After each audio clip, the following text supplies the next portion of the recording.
Hello, I am delighted to be back with Dr. Kelly Pham, pediatric rehabilitation medicine doctor type person. Yes. And today we are going to be talking about, I'm going to mispronounce it, Ehlers Danlos Syndrome. Yes? Yes.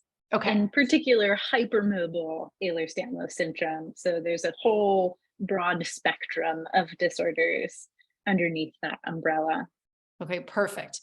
So what is it, first of all? Yes. So Ehlers Danlos syndrome is a genetic disorder, primarily genetic disorder of connective tissue.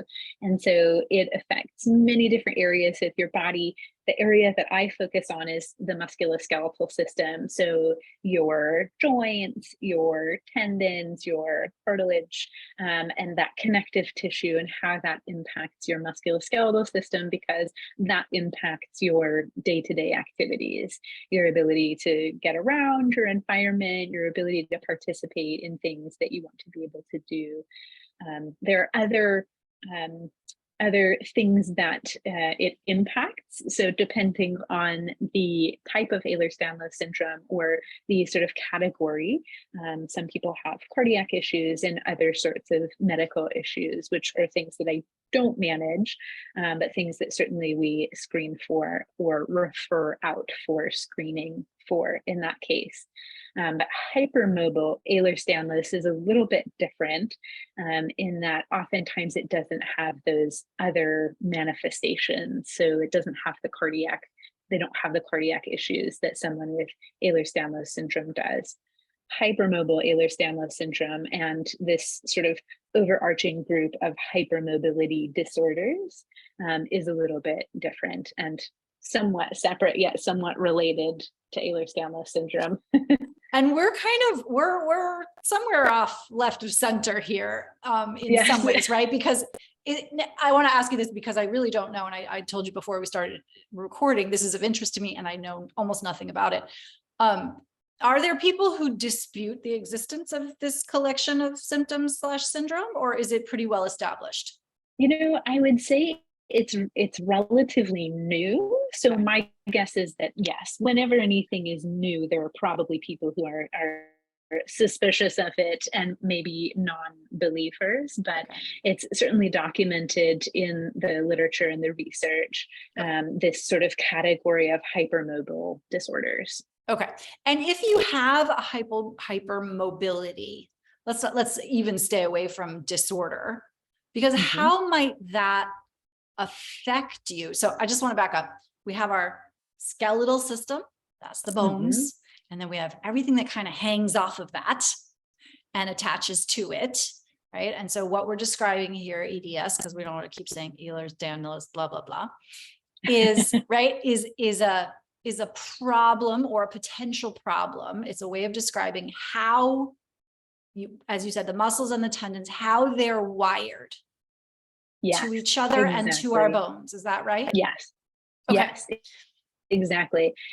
So people who have hypermobility, they maybe have more flexibility than typical people do. So when some of the things that we check are like your ability to maybe get your thumb down to your forearm. This is part of the Baten scale, which is one of the scales that we use. I am not hypermobile, so I can't get my thumb all the way down to my forearm, but some people can, going backwards. The same is true for the pinky. So we're looking to see, can you get the pinky to 90 degrees, this angle here? That's another score. Can you get your hands flat on the ground when you're standing? Maybe you're a little bit hypermobile. I am absolutely hypermobile. Yep. The elbow. So I have a little bit of hyperextension of the elbow. So there are a couple of things that you're looking at when you're looking for hypermobility, but really it results in those joints just being hypermobile, increased in terms of their flexibility. And sometimes with increased flexibility, you can actually injure the joint. For some people, shoulder dislocation can be a problem. So the shoulder actually, it's a ball and socket joint. So the shoulder, because the muscles and tendons are sort of looser, hypermobile, the joint can actually dislocate. So the shoulder, the head of the humerus can dislocate out of the glenoid, which is the part of the shoulder. And that obviously can cause a lot of pain and dysfunction. And I think a lot of fear as well. Yeah. Okay. Question though. Is the hypermobility itself a problem, or is it because the hypermobility leads to other problems that's the problem? It's the hypermobility that leads to other problems that is the problem. So if you had hypermobility and you just sat there and didn't do anything, hypermobility is not a problem. Yeah. But we walk around, we like to do different types of activities, and that's where it can be really impactful, even in just day-to-day life activities. Well, and I'm thinking just of myself, right? I have hypermobile hips, and hamstrings are very, very loose. I can bend over and touch my toes immediately with no practice. And the temptation for a long time before I knew that that was a bad thing was to even stretch that even more, right? Because we think that flexibility is really great. Yeah. So can you speak to like sort of, yeah, there's definitely a balance. So the muscles actually help to protect the joints, if that makes sense. And so the muscles being strong, the muscles having enough tone, the muscles being sort of tight enough actually protects a joint. So for example, your shoulder, all of those muscles are strongly keep your shoulder in the joint.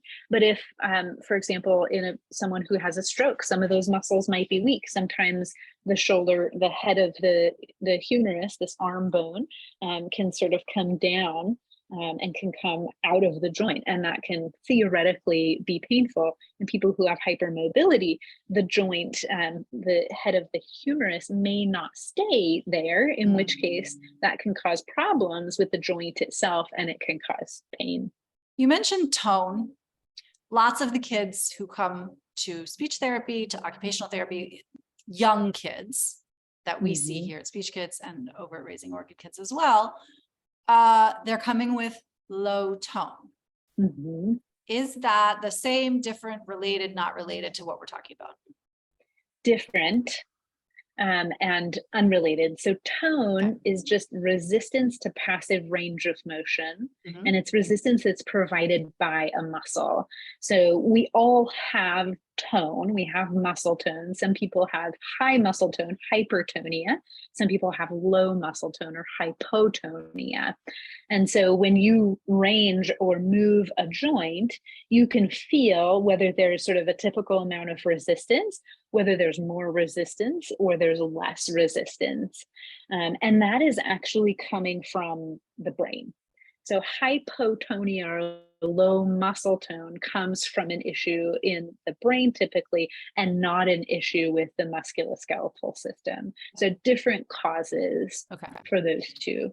Okay. And then EDS is happening where?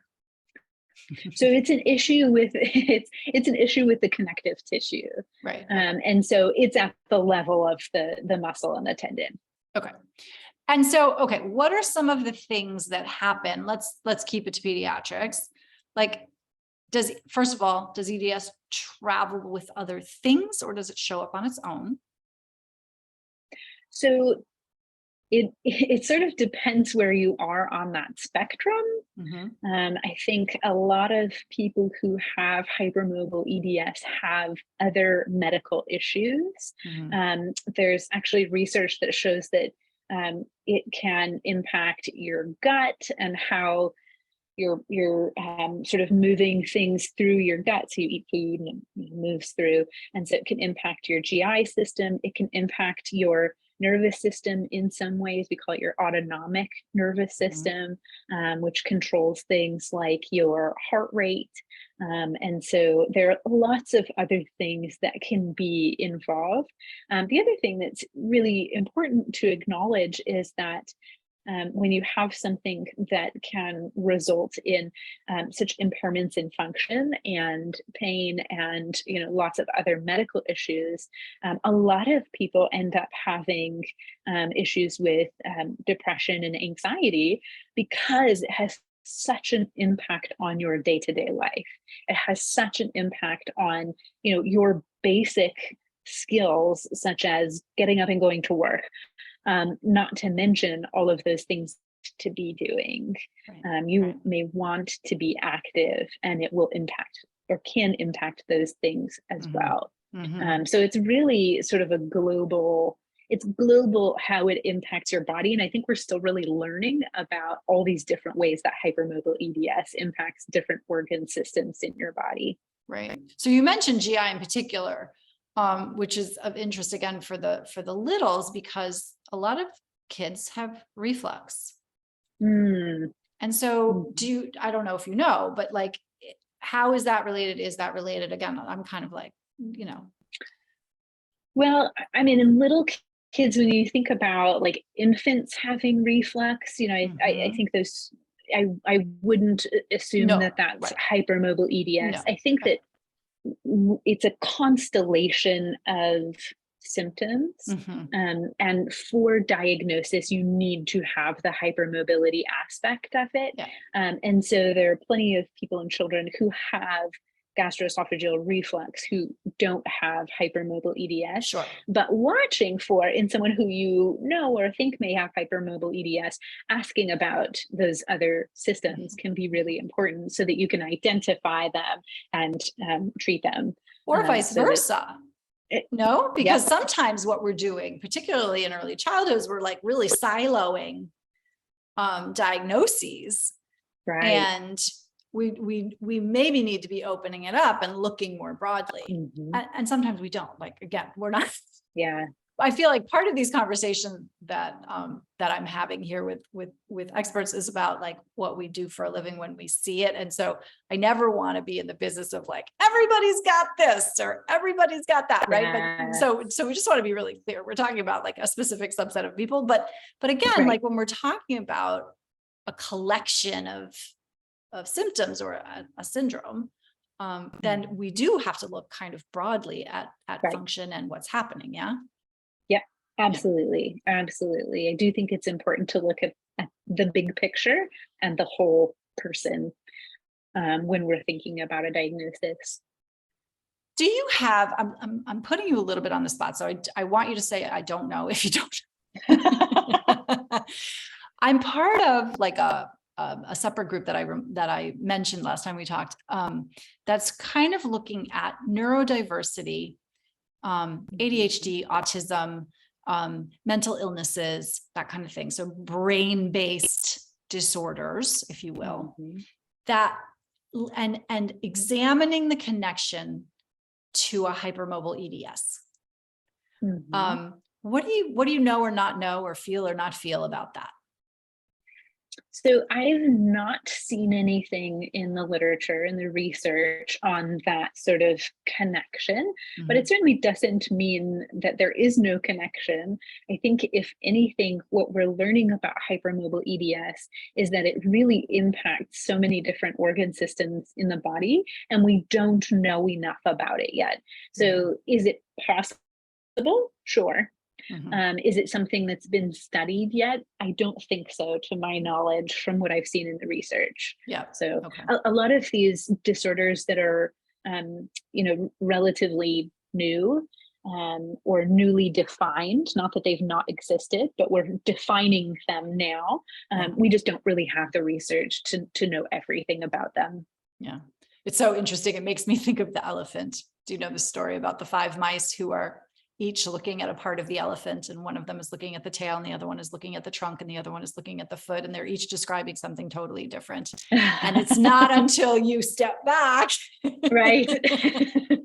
that you can see that it's an elephant that everybody has been looking at different parts of. And so it strikes me, particularly in the autism space, in all of these kind of, not all, but in many disorders of childhood and all of these things that kind of defy description, right? Like one person is Yeah. saying this and the other person is saying this, but we're seeing the same cross. We're just not looking at the whole elephant yet. Yeah.